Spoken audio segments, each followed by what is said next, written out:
Hey guys, Tarekis here. Back with some updates to the build. I'm essentially finished upgrading my character with the normal version I'm recommending up until high end.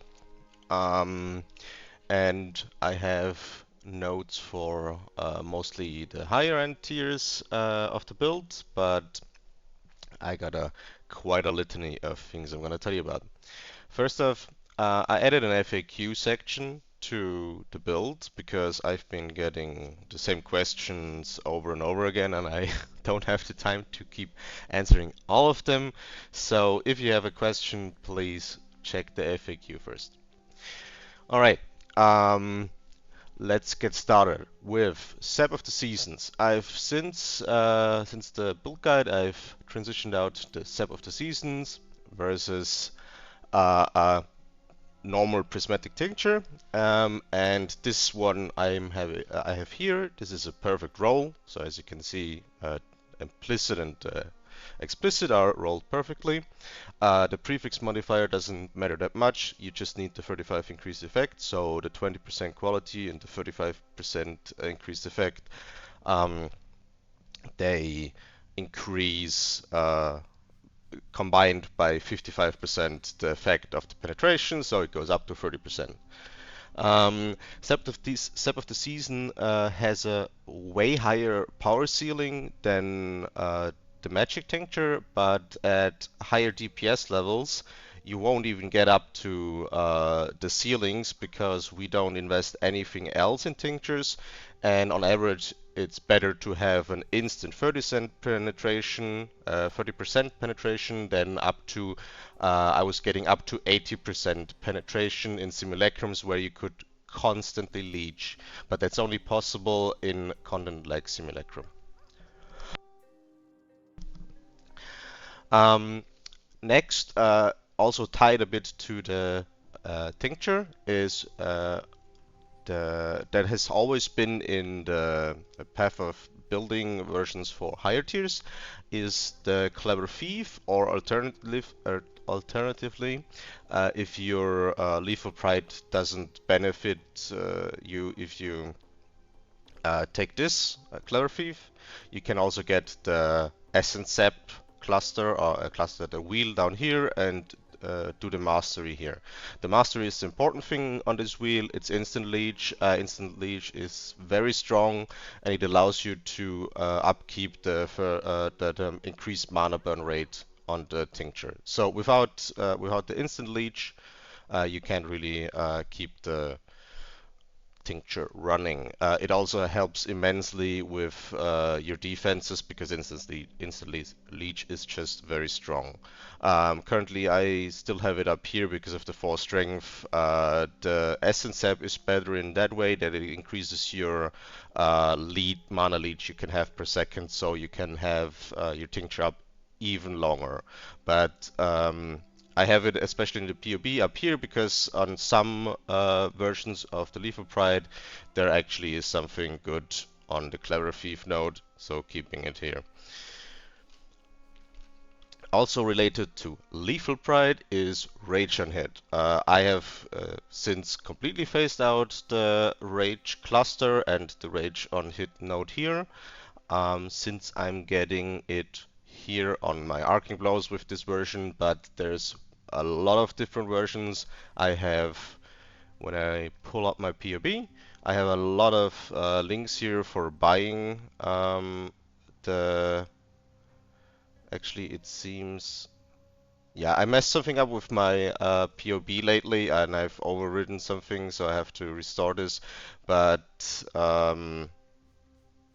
there I had some searches for not just at least 5% double damage intimidation rage on hit, but also cheaper versions if you don't have a lot of budget for just intimidation and rage on hit. These are like the core things you need from the lethal pride, especially the rage on hit will save you 2 nodes over here once you have the budget to get that in. Small thing also, running Val Molten Shell now. If you put it in the setup with the cast for damage taken, you can use the Val Molten Shell separately, and the normal Molten Shell will just trigger normally in the cast when damage taken setup. It's just if you want to be lazy and face tank some crazy mechanics slams that just have a lot of damage. Next we have Endurance Charge generation. This has been in for quite some time, the Endurance Charge on here. It's very close to where we already are in the tree, and it benefits from Light of the Meaning, so we're taking it because it gives us additional uh, physical and elemental damage reduction. And since we have, and it's very important that you have it with high quality, Warlord's Mark, you get endurance charge on hit. So for this one with max quality, 23 and 20 is the same.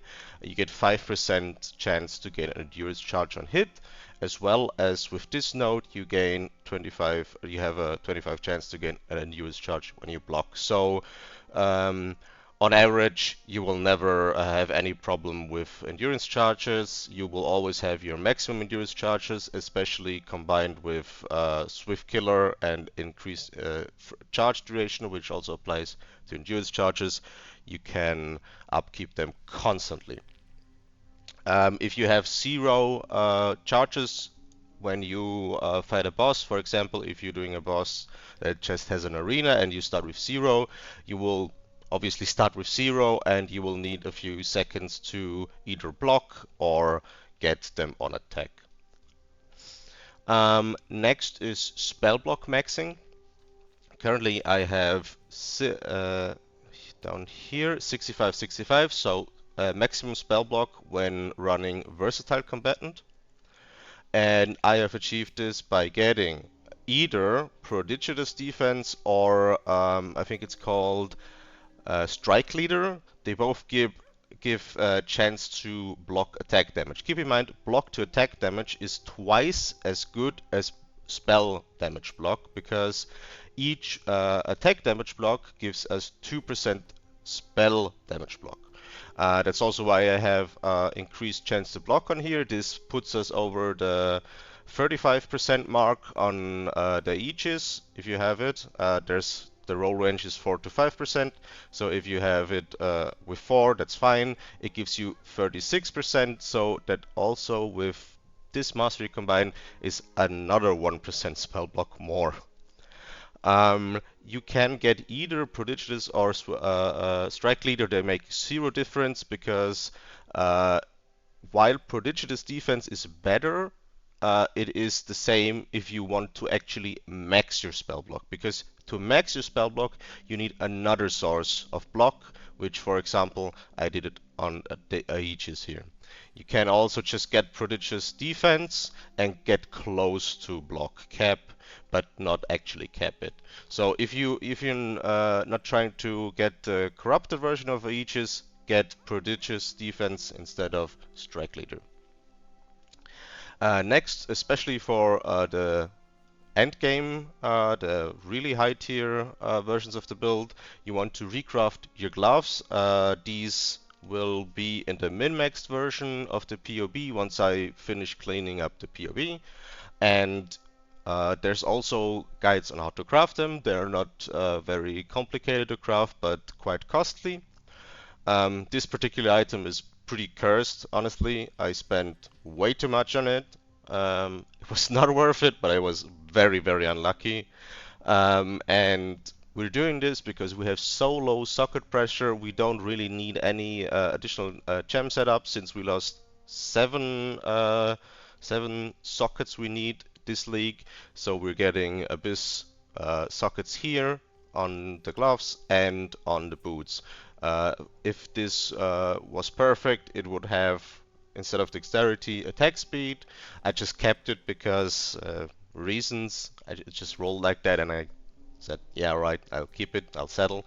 And the damage while leeching is constant, but you could just get damage with non-Val skills while you have soul gain prevention. That means if you pull your Val haste, I currently don't have it slotted because I don't need it and I'm just leveling double strike of momentum, which I'm using for bosses.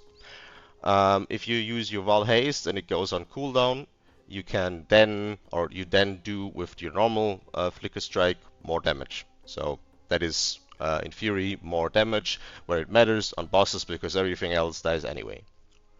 And with these jewels on your gear, you can do a lot of cool stuff on your tree because you're freeing up all your tree from Abyss jewels, and you can use it to do some more advanced stuff. For example, I have Corrupted Blood immunity and some attribute fixing, energy shield on this one, and like almost fixed the entire bleed immunity with this one gem, additional elemental resistance penetration, and just general good abyss jewel stuff.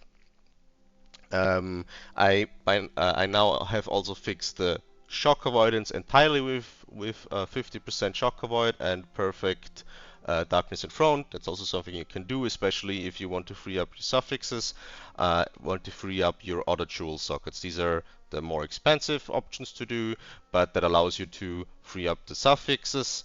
Here I've gone for 2 socket aura gems, rolled 2 tier 2 resistances, and slammed hybrid and crafted increased on the prefixes, so we have a total of 500 free energy shield. Theoretically getting more aura levels, so not aura, aura is on the suffix, but AoE, which also applies to all the auras, gives you better stats, but it's really minimal, especially since the higher energy shield gives you higher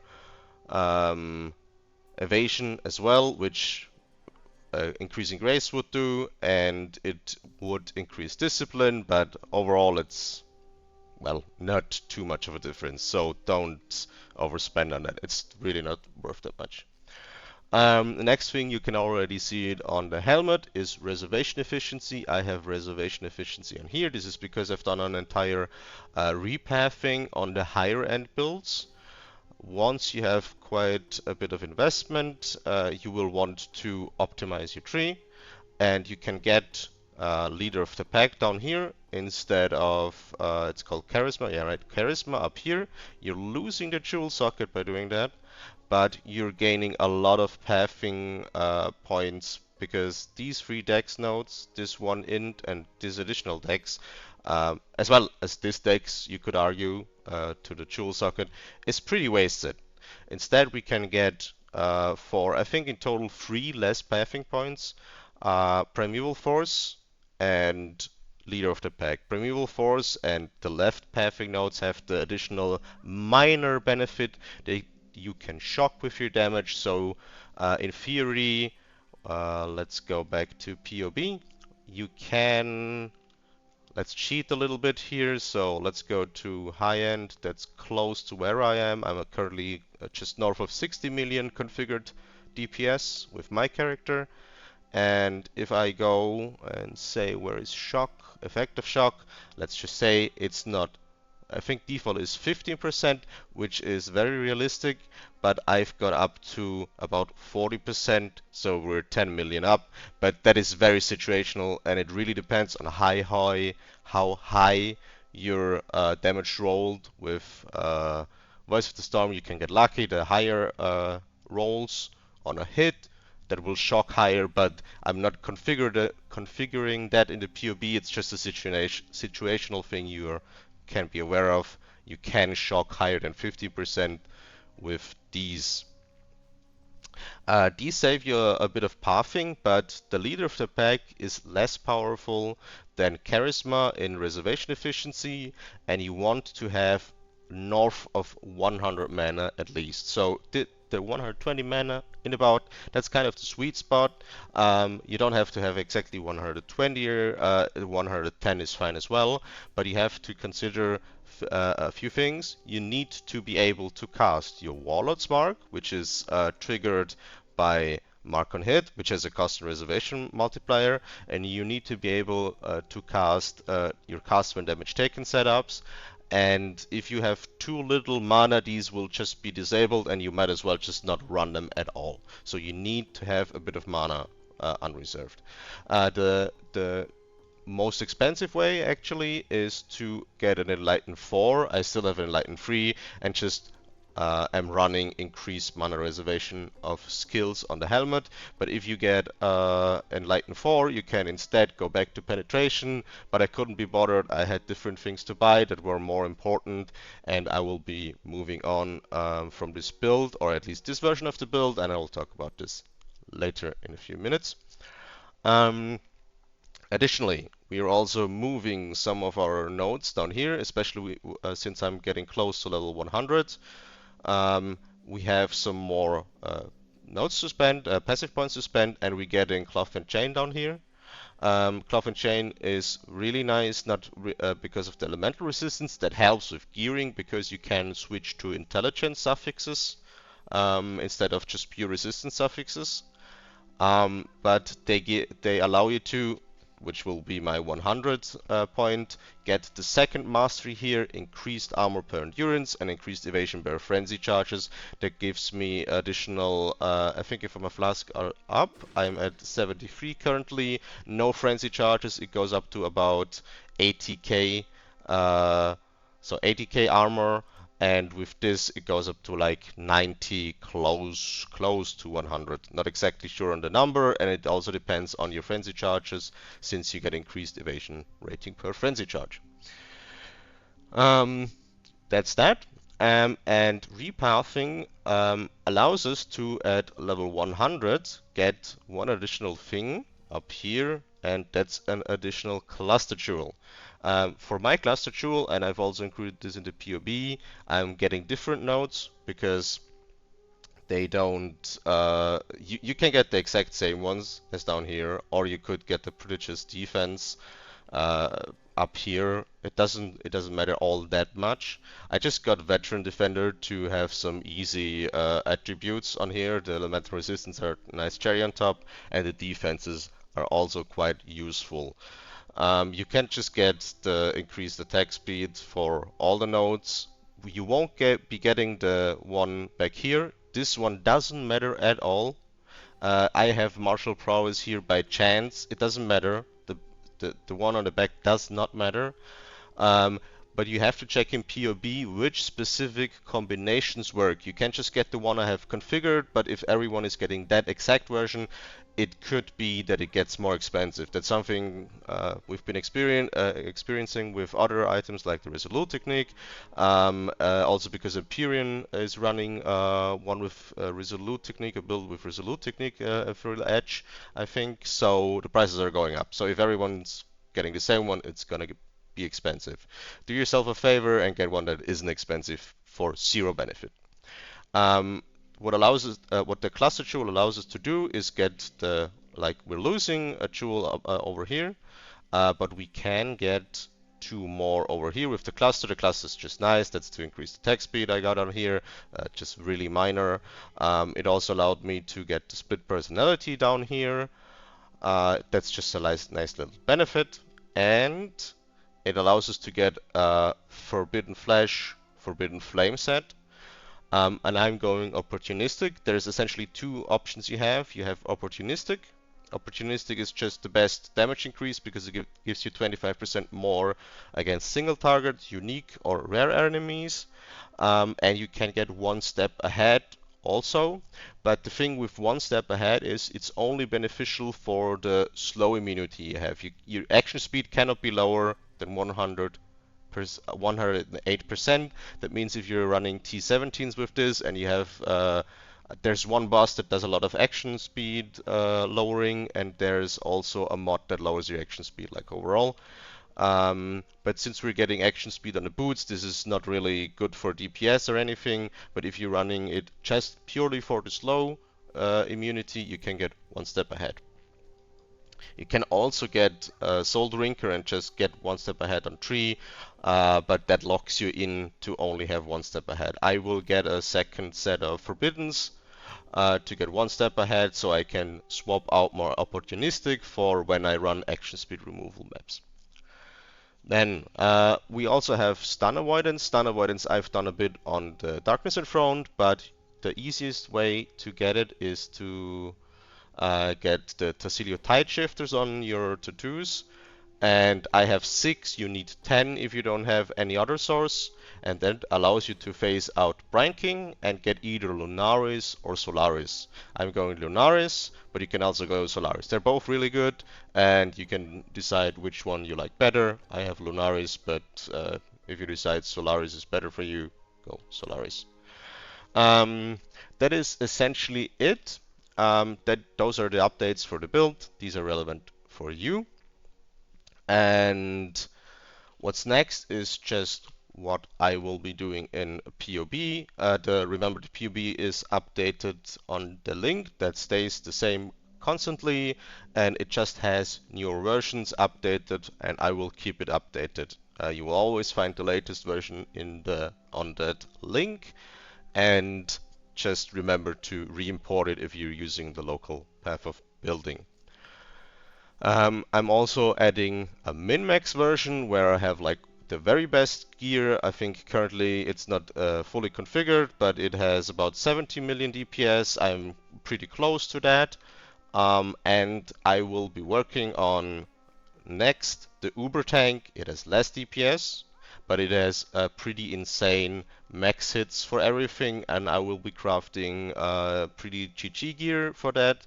And that's also where I will be heading next with the build to see just how far I can stretch the tankiness of the build. I will be trying to tank memory games and just AFK against tier 17 bosses with like pretty fucked up modifiers just to see how far I can stretch it.